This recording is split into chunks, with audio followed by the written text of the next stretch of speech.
Eh bien, bonjour à tous. Bienvenue à cet insider de rentrée qui traitera aujourd'hui. Bon, on va vous présenter le dernier livrable de la communauté d'intérêt de détection dans le cloud. Ce livrable, c'est un panorama des outils d'aide à la détection dans le cloud, comme vous avez pu le voir. Il va vous être présenté par Mehdi, qui a participé activement au groupe de travail et qui pourra vous présenter le livrable dans le détail et répondre à vos questions. Avant ça, avant de lui laisser la main, je souhaitais vous présenter rapidement les actualités du campus pour ce mois d'octobre qui va commencer, le mois du cybermois, et qui va débuter fort chez nous le 2 octobre, donc c'est-à-dire jeudi, avec le Cyber Echo. Cette année, la thématique, c'est IA et supply chain. Donc, si vous n'êtes pas encore inscrit ou si vous souhaitez quand même participer, je crois comprendre il reste encore des places. Donc, si vous voulez, écrivez-nous, on pourra vous rediriger vers le lien d'inscription et vers les personnes qui gèrent l'événement, qui a lieu donc bien ici au campus cyber. Ensuite, on enchaîne directement le 3 octobre avec un événement un petit peu plus petit qui concerne les membres du collectif de Cyber for Tomorrow. Je ne sais pas si certains d'entre vous en font partie, sont présents dans l'assistance, mais on vous a donné rendez-vous pour un petit brief de rentrée pour vous présenter tout ce qui va être proposé pendant le Cybermois et essayer de récolter quelques-uns de vos retours d'expérience des actions qui ont été menées pendant l'été. Pour celles et ceux qui ne savent pas ce que c'est Cyber for Tomorrow et qui sont intéressés par les enjeux socio-environnementaux de la cyber, puisque c'est l'objet de Cyber for Tomorrow, on fait un webinaire d'onboarding de nouvelles personnes qui sont intéressées déjà par ces questions-là, qui aimeraient agir dans leur cadre professionnel. C'est le 8 octobre.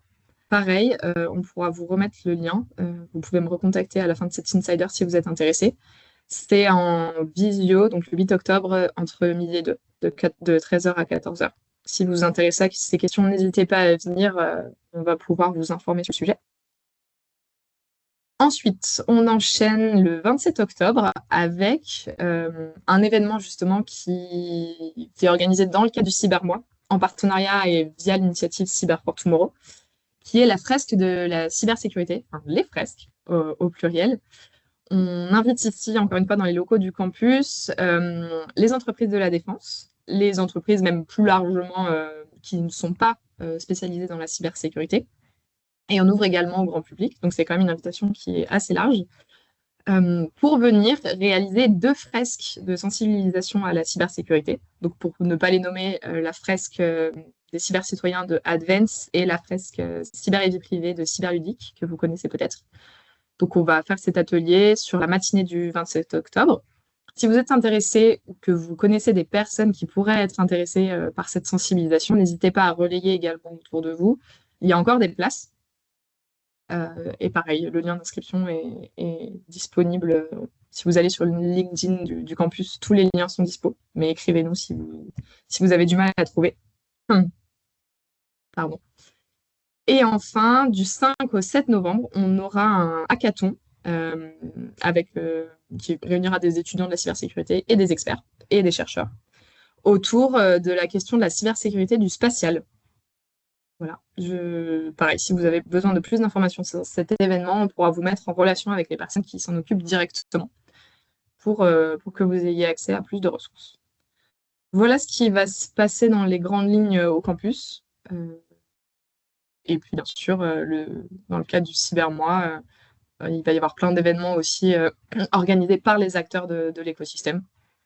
Donc, j'imagine que vous allez recevoir plein de newsletters et plein de sollicitations. Vous-même, peut-être que vous organisez des événements. Excusez-moi, j'ai un chat dans la gorge. Ça va être le bon moment pour se passer la parole, Mehdi, pour vous présenter donc ce livrable. On commence, si je crois, par une présentation du cadre de travail. Comment est-ce que le GT s'est organisé? Comment est-ce que la problématique a été soulevée et comment est-ce qu'on en est amené à travailler là-dessus? Et on rentrera dans le vif du sujet tout de suite après. Pardon, je suis désolée. À toi, Mehdi. Bonjour à tous. Est-ce que vous m'entendez bien déjà? Ouais. Tu Ouais, confirmes, on Aline? t'entend super. Ouais, c'est bon. D'accord. Nickel. Du coup, ouais. Du coup, on va vous présenter. Du coup, là, je suis là. Donc, j'étais un participant de ce groupe de travail sur le panorama des outils d'aide à la détection dans le cloud. Et je suis là pour vous présenter, du coup, un peu le document qui a été récemment publié. Donc, effectivement, il y a eu une communauté d'intérêt menée par les équipes du Cybercampus, notamment sur la détection dans le cloud, avec plusieurs groupes de travail. Un groupe pour la cartographie des risques appliqués au cloud, un groupe du coup plutôt dédié solutions d'aide à la détection, donc ça fait l'objet de notre étude et notre publication, et un groupe plutôt orienté formation et compétences métiers. Donc bon, moi j'ai participé à celui des solutions d'aide à la détection, même si j'ai pu prendre part un petit peu au tout début à celui sur la cartographie des risques, qui doit encore, je pense, encore être en train d'avancer. Oui, je pense. Du coup, pourquoi... Ok. Du coup, pourquoi ce GT? Donc, pour vous présenter un peu les plateformes de sécurité cyber qui sont spécifiques au cloud. Donc, on le sait, il y a plein de plateformes de cyber qui existent, qu'on applique surtout sur l'on-premise. Donc, on a le CIEM, le SOAR, les outils de CTI, les scanners de vulnérabilité et autres. Et donc l'objectif, c'était de pouvoir démontrer en fait comment on pouvait faire la même chose sur les environnements cloud. Est-ce qu'on utilise ces mêmes plateformes ou est-ce que finalement il n'y aurait pas des plateformes un peu plus spécifiques qui pourraient nous présenter un peu plus en détail le risque appliqué à ces environnements, puisque c'est un sujet qui reste complexe, puisqu'assez récent, même si dans la pratique ça fait quand même pas mal de temps que maintenant que le cloud public en tout cas est utilisé dans les entreprises. Dans la pratique, tout le monde n'est pas encore mature sur ces sujets, et donc il faut qu'on s'outille pour nous permettre de pouvoir d'en dégager les risques et de pouvoir appliquer les bonnes pratiques de sécurité. Du coup, ce sujet aussi, il se plateformise dans le sens où en fait, on va le voir, mais on va surtout parler du SYNAP. Et on va le voir qu'en fait, le SYNAP, c'est un ensemble de plusieurs briques de cybersécurité tel qu'on le connaît sur le monde de l'on-premise. Et du coup, il se plateformise parce qu'en fait, il intègre de plus en plus toutes ces plateformes, donc le scan de vulnérabilité, la détection, le scan du code, etc., etc. Donc, on obtient des grosses bases de données, donc un gros data lake de sécurité, dans lequel, du coup, on le verra, ça sera une ouverture pour la suite, mais ça pourra être utile à terme avec l'essor de l'intelligence artificielle et du machine learning. Donc voilà, fallait le placer, donc c'est fait. Du coup, à qui ça s'adresse? Aux équipes cybersécurité, aux référents cybersécurité, bien entendu. Donc tous ceux qui et celles qui vont intégrer ce type de plateforme, ceux et celles qui vont les configurer, les maintenir, remédier aux incidents, parce que le but c'est de remonter des incidents et pouvoir les corriger. On a essayé de faire en sorte que ça puisse s'adresser en fait aux entreprises de toute taille, à la fois les grosses comme les petites. Aline, si tu peux passer la slide. Donc, du coup, effectivement, on a monté une communauté d'intérêt de détection dans le cloud et dans le cadre de notre GT, donc on était 6 à participer. Donc je les remercie tous. Donc c'est Julien Bernard de Amadeus, Baptiste Cianchi de Wavestone, François Tessier, Inria, moi-même de Bouygues Télécom, Nadège Lesage, Exatrust et Laurent Brotteau, PwC.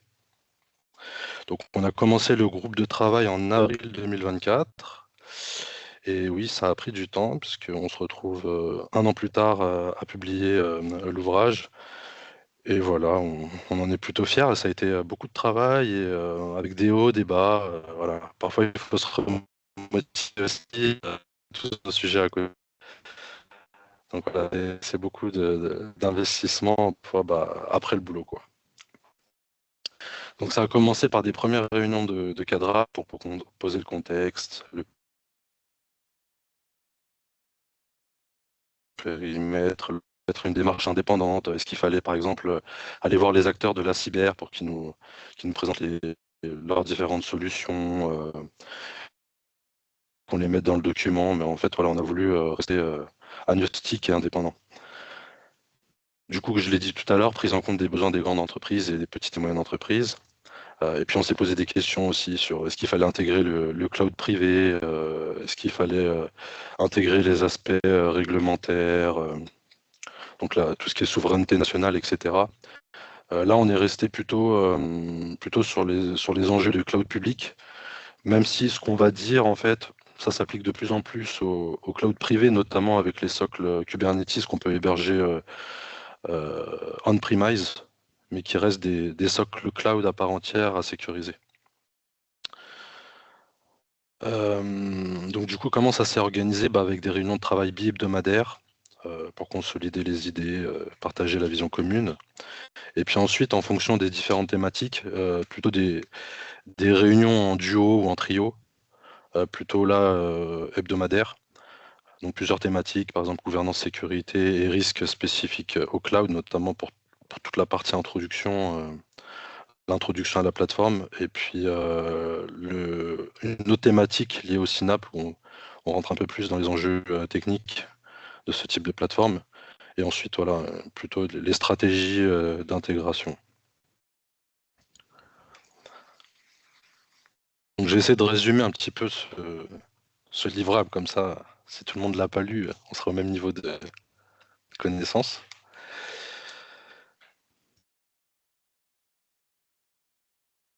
Donc voilà, le but de ces plateformes, du coup, c'est de répondre à la menace spécifique au cloud public. Donc déjà, le cloud public, on le sait, mais ça, on a une surface d'attaque en fait qui peut être plus large qu'on-premise, notamment par le fait qu'on dispose d'une console d'administration qui est accessible depuis Internet. Les API aussi sont accessibles depuis Internet, même si effectivement il y a des mécanismes quand même d'authentification. Mais du coup, ça rend potentiellement ces environnements plus vulnérables. On a aussi énormément de services qui sont utilisables sur étagère et parfois sans qu'on puisse en maîtriser les risques. Donc l'idée, c'est d'aller dans le cloud, c'est d'aller plus vite, de monter des projets, de pouvoir les poker, de pouvoir démontrer la valeur beaucoup plus rapidement. Et donc du coup, pour cela, les cloud providers disposent d'un certain nombre de services. Voilà, c'est plutôt sur le modèle PaaS, Platform as a Service, où on va pouvoir, en fait, au lieu de les implémenter, les utiliser directement. Mais qui dit les utiliser directement dit parfois qu'on n'a pas forcément la maîtrise de ce qu'on peut faire avec ces services-là. Et donc finalement, il nous faut des outils qui peuvent nous montrer en fait les risques qui sont applicables à l'utilisation de ces services. Aussi, comme on va déployer énormément de plateformes, on va utiliser énormément de services, il est plus difficile de se doter d'une vision, d'avoir une CMDB, une CMDB cloud exhaustive qui nous permet de visualiser toutes les configurations et finalement tout ce qu'on a déployé dans le cloud. Donc ce qui fait que les équipes cyber peuvent avoir un manque de visibilité, ce qui rend plus difficile ces environnements à sécuriser. Si en tout cas on ne dispose pas de pattern d'architecture cloud robuste et d'une landing zone qui permet de cadrer un peu ces déploiements. Aussi, il y a la notion de responsabilité partagée. En fait, aller dans le cloud, c'est pas confier sa sécurité à un partenaire externe. Effectivement, le cloud provider assure un certain niveau de sécurité au niveau de l'infrastructure physique, d'hébergement, les data centers, etc. Mais on doit garder la maîtrise de ces risques et on doit appliquer des principes d'accès à moindre privilège, de sécurisation des flux, de maîtrise des flux, etc. Du fait justement du déploiement des workloads avec de l'infrastructure as code, etc., ça demande quand même des compétences cloud et cybersécurité qui sont plus rares sur le marché. Et donc, il est utile de pouvoir se doter d'outils d'aide à la sécurisation de ces environnements. Donc on a aussi, comme je l'ai un peu dit, plus de liberté dans les déploiements qui se font confier du coup à des équipes pluridisciplinaires. Donc en fait, on peut déployer très rapidement avec du clic-bouton. Donc ça, c'est un peu le danger. En fait, on peut très vite être exposé sans même le vouloir, même si bon, les cloud providers tendent à mettre des messages d'information et d'alerte. Par exemple, sur du stockage objet, très vite, on peut être exposé. Donc, il faut faire gaffe parce que c'est très vite, ça peut être des données qui peuvent être facilement exfiltrées. Et aussi, on a une automatisation des déploiements via de l'infrastructure as code, on appelle ça, et puis des chaînes qui sont des chaînes d'automatisation qui permettent de déployer très rapidement, parfois grâce à des patterns qui seront implémentés dans les grandes entreprises. Et donc ça facilite le déploiement, mais il faut pouvoir en maîtriser les risques. Les métiers aussi, ils gagnent en autonomie du coup, puisqu'avant c'était confié à plusieurs équipes. Et donc chaque équipe était un peu spécialisée et connaissait les règles de sécurité qui a trait à son périmètre. Alors que là, on a des DevSecOps qui finalement déploient à la fois de l'applicatif et à la fois de l'infrastructure. Et donc ils ont moins besoin d'équipes d'infrastructure, ce qui peut poser des problèmes de sécurité si tout le monde n'est pas au fait des règles. On peut aussi avoir un manque de gouvernance, donc comme ces technologies sont assez récentes, on n'a pas forcément des politiques de sécurité, des process de sécurité qui valident les déploiements, etc. Aussi, on peut avoir au début une entreprise qui choisit d'aller dans le cloud et qui va un peu en mode POC, et puis finalement, l'environnement de POC se transforme en un environnement de production avec ce qu'on appelle une landing zone qui va héberger les applications qui n'est pas bien sécurisée, avec beaucoup de dettes techniques. Donc ça, c'est un problème. Et comme j'ai dit tout à l'heure, une perte de visibilité de la part des équipes cyber.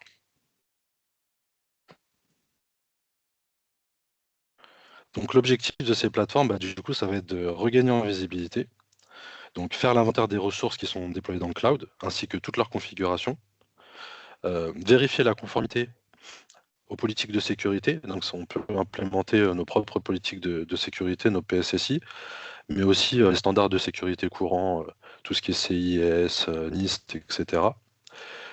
De mettre en évidence les risques et de prioriser les remédiations. Donc ça va être de cartographier en fait les artefacts de risque.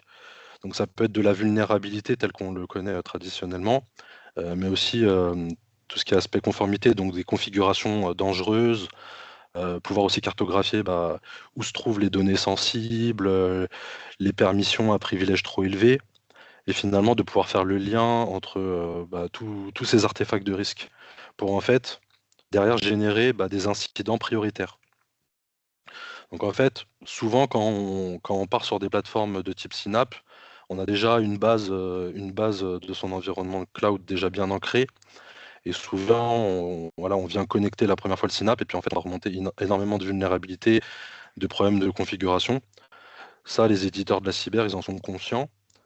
Et donc, du coup, le but, c'est de de pas noyer les équipes applicatives et d'infrastructures sous être noyé en fait de remédiation au niveau des vulnérabilités, des configurations, mais c'est en fait de leur donner une vision de ce qui est plus prioritaire à remédier. Et donc pour faire ça, ces genres d'outils en fait va faire une combinaison de facteurs de risque pour en déterminer en fait des combinaisons toxiques et en fait donner des ordres de priorité comme on connaît via une classification par criticité.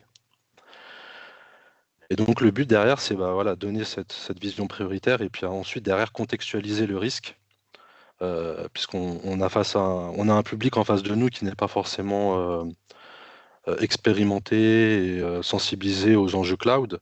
Donc le but, c'est que la plateforme puisse donner cette vision de risque. Et donc en fait, par exemple sur un incident prioritaire, de pouvoir donner la route cause de manière simple, et puis potentiellement ce que certains appellent le blast radius, donc l'impact potentiel que ça pourrait générer si cet incident était réellement utilisé.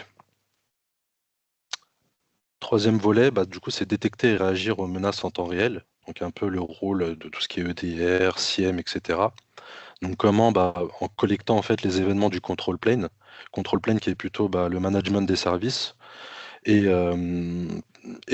collecter des événements du data plane qui est plutôt les événements liés à l'utilisation des services.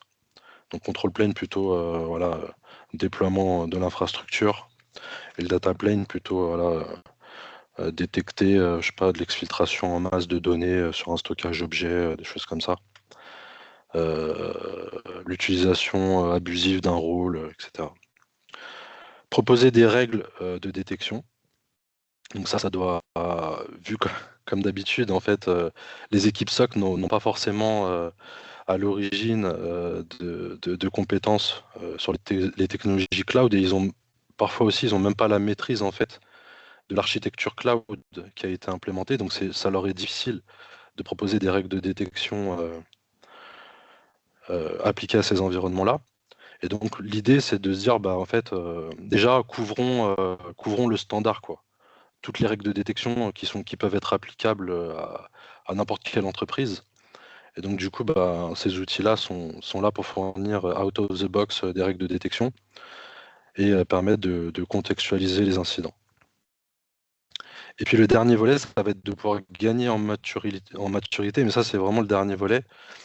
C'est une fois qu'on a connecté notre Synapse, qu'on a commencé à remédier les incidents prioritaires, qu'on peut faire de la détection, ensuite le volet qui vient derrière, ça va être de permettre en fait de contrôler en amont, avant même que ça soit déployé, qu'on n'ait pas des vulnérabilités, des misconfigurations, etc. Et donc, pour les plus matures, ils iront jusqu'à empêcher les déploiements. Mais là, ça demande plus de maturité.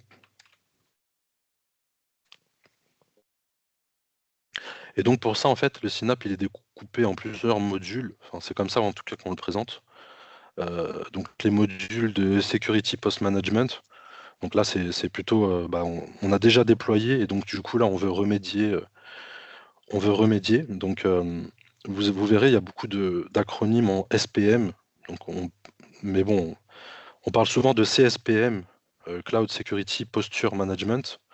Et puis dedans, il y a des sous-ensembles avec le DSPM, je le mets plus bas, mais il y a l'ASPM, le SDLC SPM.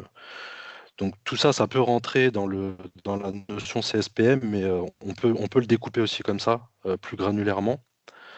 Et donc du coup, c'est vraiment pouvoir vérifier en fait sa posture de sécurité, ses risques. Donc la partie cloud, donc c'est toute l'infrastructure cloud qu'on va déployer, les workloads, etc. La partie data, donc c'est pouvoir cartographier en fait les données sensibles. On a la partie identitaire qui nous permet, vous savez, dans le cloud, on est beaucoup avec des rôles et des permissions. Et donc finalement, pouvoir voir qu'une identité, elle accède à certains rôles qui peuvent être à haut privilège, et qui ne permet pas de respecter les principes de moindre privilège. Donc en fait, ces modules-là vont cartographier l'ensemble des configurations cloud. Donc en fait, elles font des appels API concrètement. Elles ont des rôles sur l'environnement cloud de l'entreprise. Et elles font une appel API, comme je l'ai dit, c'est exposé à Internet. Donc elles peuvent appeler l'API d'Amazon, de Google, de Microsoft, récupérer en fait les fichiers de configuration, c'est souvent du JSON. Et derrière, elles construisent des grosses bases de données avec des relations entre les ressources qui sont déployées, leur configuration, les identités qui y accèdent, etc. Justement, pouvoir réaliser des graphes de corrélation et démontrer que en fait, il y a des combinaisons toxiques de risques. À côté, on garde la possibilité de faire des scans de vulnérabilité. Et donc du coup, ça, ce qui est bien dans le cloud, c'est que on n'est pas forcément obligé de déployer des agents ou d'avoir des comptes d'authentification sur les workloads pour pouvoir faire ce scan. On a le scan en mode agentless, où en fait, en gros, on va faire des snapshots des workloads et on va pouvoir les scanner à chaud, sans interruption de service, voilà. Ensuite, on a les modules de détection. Donc, il va y avoir le CDR et le CWPP. Donc, le CDR qui est en fait qui est la détection au niveau du control plane, du data plane, et les CWPP qui sont un peu comme le DR. Donc, c'est un agent de détection qu'on va installer soit dans les environnements virtualisés, les VM, ou aussi au sein des workers qui composent les clusters Kubernetes. Le but, c'est toujours pareil, avoir un agent de détection qui fait de la détection sur les endpoints. Voilà. Ensuite, du coup, la force du Synapse, ça va être de pouvoir faire de la corrélation et de l'agrégation. C'est-à-dire qu'il a vu en fait qu'il a eu une détection à la fois sur le endpoint et à la fois sur l'infrastructure cloud et peut-être même sur le réseau si jamais on a connecté en fait et que en fait le Synapse ingère l'ensemble des flux réseau. Donc ça c'est des choses qui arrivent et avec l'IA et la machine learning on va pouvoir être de plus en plus efficace dans la détection pour qu'on ait en fait une détection bout en bout et non plus unitaire. Donc ce qu'on attend d'un bon Synapse, c'est de proposer des règles de détection pertinentes, voire pour les plus matures, de pouvoir avoir des playbooks de remédiation. Donc là, c'est un peu dans la partie SOAR. Et donc là, après, pour les grandes entreprises, se pose la question de garder le SOAR on-premise ou d'utiliser le SOAR intégré à la plateforme Synapse. Donc ça, c'est des choix stratégiques à faire. Une fois qu'on est plus mature, comme je l'ai dit, il y a l'analyse avant déploiement, donc la posture de sécurité dans le code. Et là, ça va être scanner en fait, que ce soit le code source applicative, mais aussi le code qui va servir à déployer l'infrastructure cloud. Et on a certains scanners qu'on connaît bien, les SAST, les DAST, qui vont analyser le code et tester le code d'un point de vue externe, etc. Pour ça, en fait, on peut connecter par exemple le Synapse au VCS, donc au gestionnaire de code source. Mais il y a aussi les Synapse, des fois, proposent des intégrations directement au plus proche des développeurs, par exemple directement au sein de l'IDE. On peut passer à la planche suivante. Ensuite, on a essayé de se dire, ok, c'est bien beau, mais on a des plateformes Synapse spécialisées.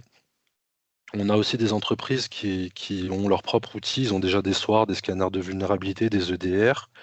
Et puis aussi, on a les cloud providers eux-mêmes qui proposent des services de sécurité. Donc on a essayé de se dire, finalement, euh, quel choix d'outillage on peut faire en fonction des typologies d'entreprise et de la maturité de l'entreprise. Et donc là, en volet 1, on a utilisation des outils du cloud provider. Donc l'intégration elle peut être relativement simple, en tout cas pour une petite et moyenne entreprise où en fait le DevOps qui s'assure de déployer la landing zone, en fait aura aussi les compétences pour aller déployer les éléments de sécurité et les configurer. Euh, donc c'est dans ce sens-là que c'est simple. C'est la facilité en fait d'aller consommer du service sur le cloud provider. Donc ça s'applique surtout forcément aux environnements monocloud, parce que si on est monocloud, on doit déployer les services de sécurité que sur un seul cloud, alors que si on est sur deux, trois clouds différents, ça devient plus compliqué d'avoir... Pour la stratégie 100% Synapse, du coup, c'est effectivement si on a peu d'outils existants, par exemple des solutions SIEM, SOAR, scanner de vulnérabilité, qu'on est multi-cloud.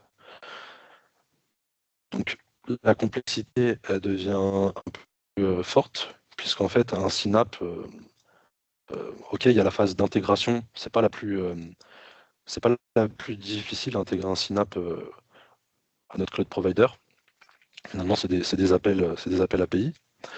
Mais le plus difficile, ça reste de mettre la gouvernance autour, d'avoir les équipes qui soient dimensionnées pour pouvoir en fait qualifier les incidents, les suivre, les partager auprès des bonnes équipes.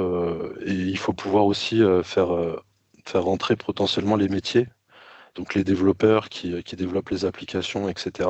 Il faut pouvoir les faire entrer dans les outils Synapse pour qu'ils puissent en fait remédier, parce qu'il peut y avoir beaucoup de remédiation, et si les équipes gouvernance doivent gérer à elles seules la communication auprès des métiers, ça peut être coûteux en termes de temps.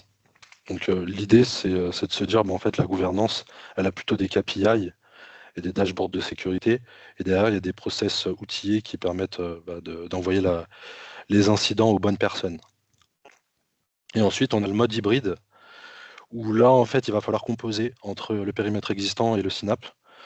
Ça peut être, par exemple, il y a déjà un EDR et on ne souhaite pas prendre l'agent du Synapse, donc déployer son propre EDR. Et là, ça pose des questions pour l'intégration. Parce que l'idée du Synapse, c'est de pouvoir corréler aussi la détection avec la conformité. Et donc, si on a un EDR chez un éditeur annexe, on n'aura pas forcément cette complémentarité entre j'ai détecté quelque chose et quel est le risque qui y est associé. Donc c'est des choix et des arbitrages à faire. Alors, et du coup, en première partie de notre livrable, c'est de créer des ouvertures, notamment une ouverture sur la gouvernance associée à ces plateformes. Donc, notamment être vigilant sur les responsabilités, définir les rôles, les responsabilités, les processus. Quel est le rôle de la gouvernance dans tout ça? Est-ce qu'il doit simplement implémenter des contrôles, suivre les dashboards de sécurité, faire le suivi avec les métiers? Il peut y avoir des gouvernances, et à la fois, au tout début, en fait, on connaît que le Synapse, mine de rien, il y a pas mal de règles de conformité, par exemple. Et il faut pouvoir, en fait, soit on part sur ce que nous propose l'éditeur, un peu en mode pilote automatique, ou soit, en fait, on applique en fait les règles par rapport au contexte de notre entreprise. Et là, ça demande du temps pour implémenter des nouvelles règles, pour en fait désactiver certaines règles qui sont pas forcément pertinentes, etc.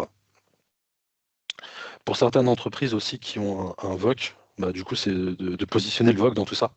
Est-ce que le VOC, finalement, le VOC qui est le Vulnerability Center, est-ce que finalement, ils ne font que analyser de la vulnérabilité, ou est-ce que ils récupèrent l'ensemble des risques? Donc, quand je parle des risques, c'est